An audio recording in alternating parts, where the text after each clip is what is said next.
যিশুতে আসা মানে তাড়না থাকে। তাড়না যদি না থাকে তাহলে বাইবেল বলছে যদি তোমরা শাসিত না হও তাহলে তোমরা যারো সন্তান।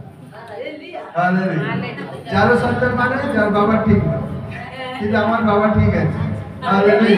সেই জন্য আমাদের তাড়না হবে, ঠিক আছে?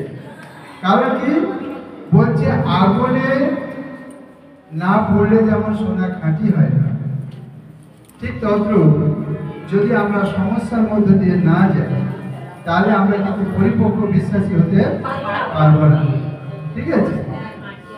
যেমন